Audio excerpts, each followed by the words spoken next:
So our very first story, the Parliamentary Appointment Committee has dismissed a petition challenging the Supreme Court nominee Justice Ackaah-Boafo, describing the petition as frivolous, vexatious, and a complete abuse of process, clearing the way for his much-anticipated vetting. Parliament's The Appointment Committee has ruled that a petition filed against Supreme Court nominee Justice Ackaah-Boafo lacks legal merit. The petition, submitted by international human rights activist Anthony Kwabena Rao, accused the Justice Ackaah-Boafo of judicial misconduct and bias, alleging an incident during a legal matter involving the Driver and Vehicle License Authority. According to Rao, the judge verbally attacked him during proceedings, referring to him as a so-called messiah, international human rights activist, and questioning his legitimacy to represent clients here in Ghana.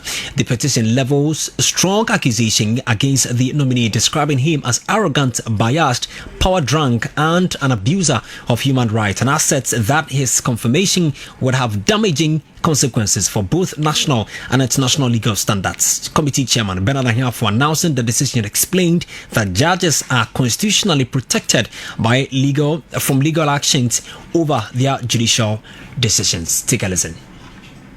The additional documents have no nexus to the petition he wrote to the Appointment Committee and have nothing to do with the nominee before us. We therefore see no reason why a petition and findings involving Charles Adam, the Deputy Director of Finance, could be admitted and used as evidence against the nominee, His Lordship Justice Ackaah-Boafo, since the documents have nothing to do with him. Honourable members, Article 1273 of the 1992 Constitution of the Republic of Ghana says that a justice of the Superior Court or any other person exercising judicial power shall not be liable to any action or suit for any act or omission by him in the exercise of the judicial power.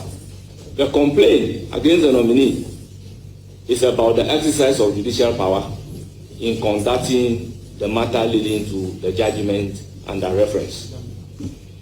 The committee this morning ruled that the petition is frivolous, vexatious, worthless, unmeritorious, and it is baseless in law and the facts. A complete abuse of the process.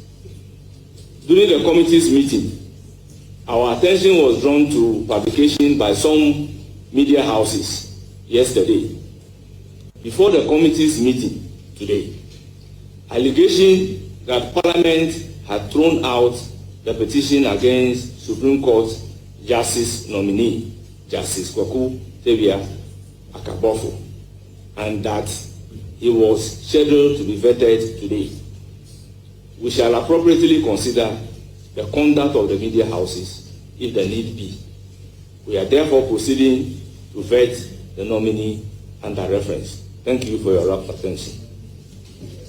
Honourable members, we shall appropriately consider the conduct of the media house if the need be, and we are therefore proceeding to do the vetting. I will then give the floor to the minority leader if he has a brief remark on the issue at stake.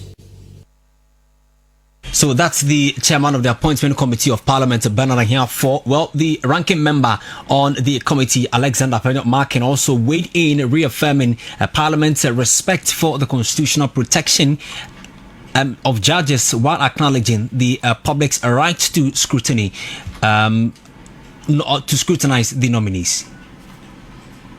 Well, we'll bring that sound later on the show. Also trying to engage some legal brains to understand really what's the situation. But let's listen to Anthony Markin whilst we work on to bring on lawyer Paul Kumi onto the discussion on the show. But let's listen to ranking member on the Appointment Committee, Alexander Markin, who's also the MP for Futu constituency. These two scenarios have been deemed to constitute a prima facie case amounting to misconduct, justifying inquiry into the conduct of a Chief Justice. And the Chief Justice of the Republic is on suspension as a result of this. I am happy that as a committee, we stood firm to the text And we have risen above pettiness and trivialities.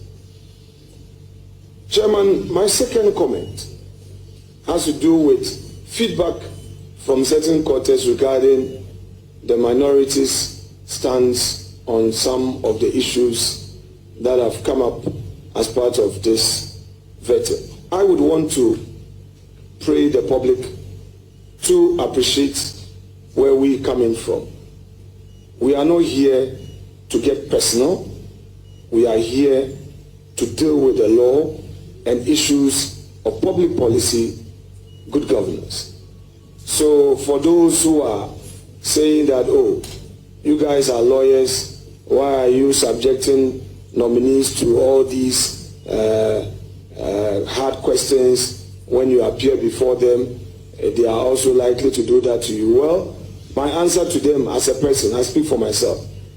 If Mr. Speaker grants me that exemption to practice, I will do as I've always done. If a judge believes that he should rule against me because I did my work, so be it. I've never been afraid to practice at the Supreme Court. When I was in opposition, 2013 to 2016, I was a regular visitor in that court. And I was never deterred by any action or any ruling against me. I will do my job, and I will do so out of great deference, out of great respect. And I'm not here to attack anybody's person. So I want those who are being impatient and intolerant to please understand the space I am in. That is the work of the minority. Our job is to enrich democracy, and that's exactly what we are doing. Don't get irritated. Please bear with us. So that's the ranking member on the appointment committee, and also the member of parliament for Futu constituency in the central region, Alexander Kwame Markin. We're trying to establish contact with a lawyer. He joins me. Lawyer, okay, so we've reached a demonstration of its resolve to curb the rising menace of narcotics trafficking. Ghana has destroyed a record-breaking 350 million grams of cocaine alongside other seized illicit drugs as part of this year's World Drug Day commemorations. The massive destruction operation led by the Narcotics Control Commission, NACOC, in collaboration with the National Intelligence Bureau and military personnel, sent a strong signal to drug cartels operating within and across Ghana's borders. The destruction exercise forms part of Ghana's activity to mark World Drug Day, a global call to strengthen action and cooperation in achieving a drug-free world. The National Intelligence Bureau, which played a key role in the operation, confirmed the seizure of 350 million grams of cocaine, highlighting a growing sophistication and scale of narcotics trafficking facing the country. Director General of Narcotics Control Commission, Brigadier Maxwell Mante, who supervised the destruction exercise, emphasized that the government remains determined to protect the nation's youth and future leaders from devastating effects of drug abuse. This morning we have destroyed quite a sizable number of illicit drugs that were seized during the period, and as authorized by the courts. It is to commemorate the World Drug Day, which is celebrated worldwide. We did it today in your presence to show our transparency in dealing with the menace. We are law-abiding, and so we did it in an environment that is conducive, and so we took all the environmental protection measures in place. And we invited you here so that the whole country and perhaps the whole world know what we've been doing. And it is also to show our commitment to the rule of law.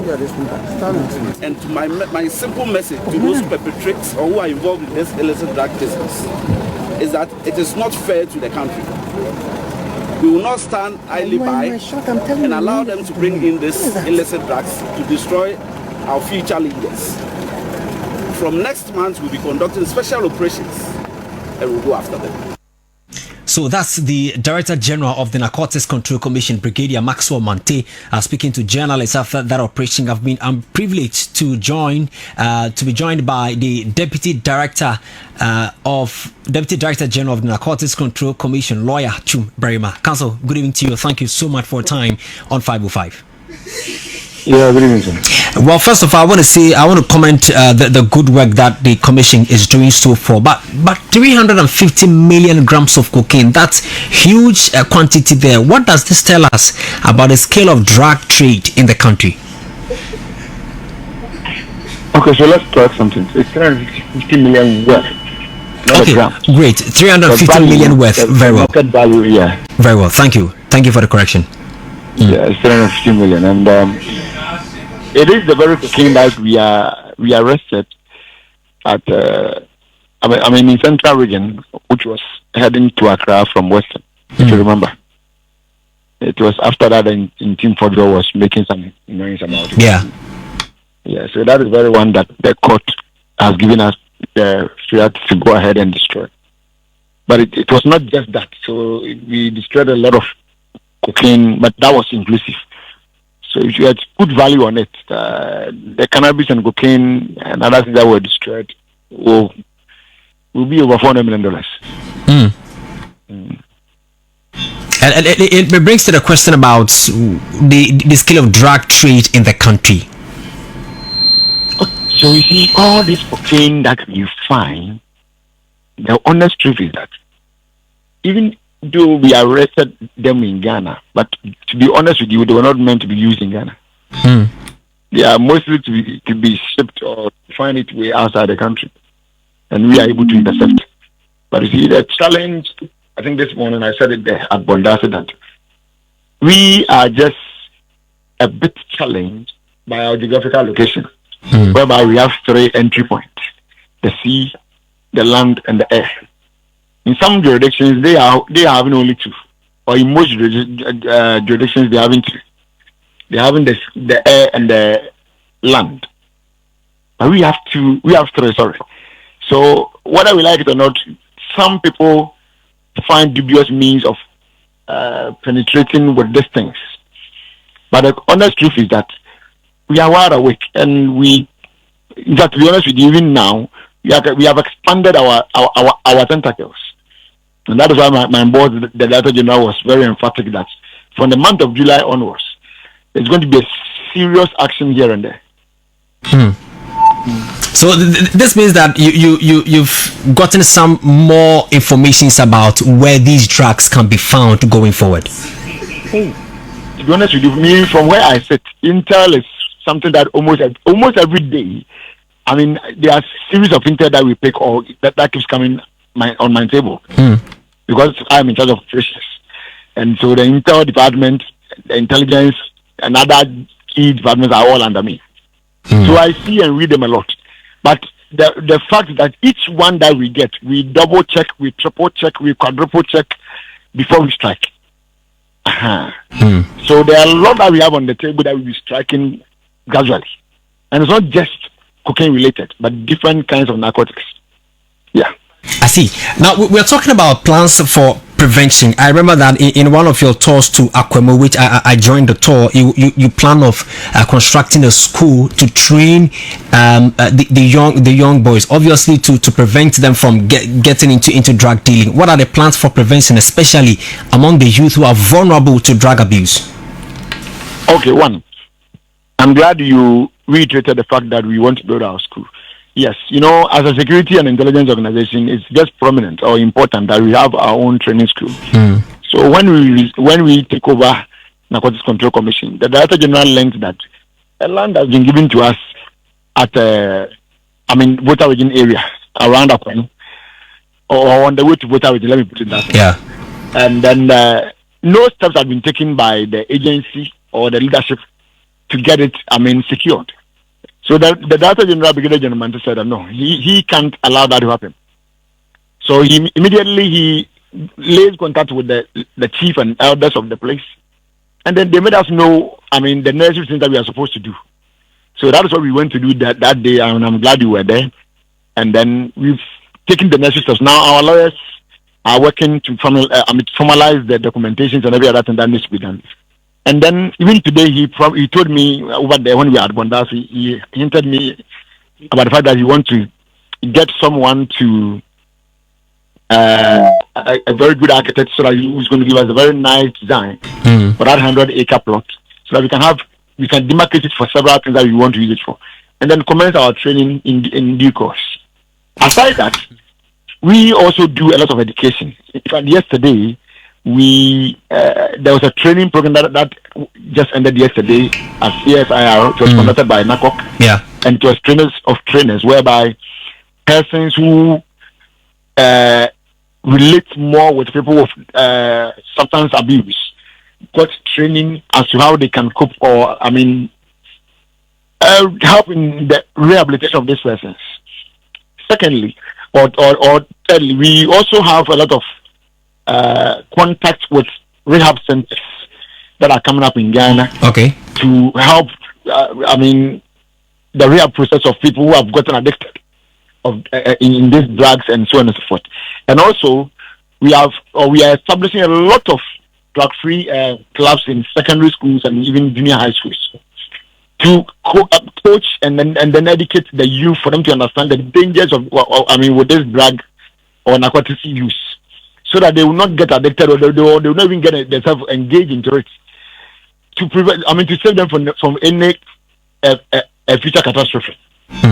So these are some of the things that we have putting in place, or we keep expanding.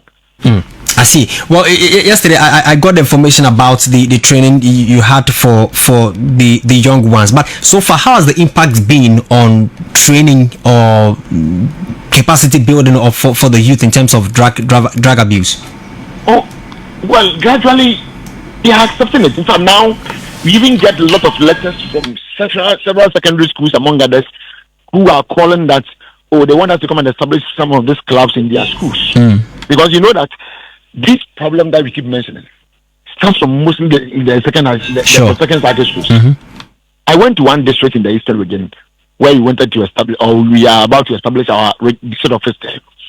And when the DCE was addressing me, he said to me that one of the secondary school students, when he was coming for Form 1, he had this tea bag. That's we normally call lift. Yeah. That had, or it was cannabis version or form of tea bag. So it tells you the extent at which or to which this thing is extending. You have all been to secondary school before. How on earth can you be taking a tea bag that is cannabis related or cannabis form of tea bag to school?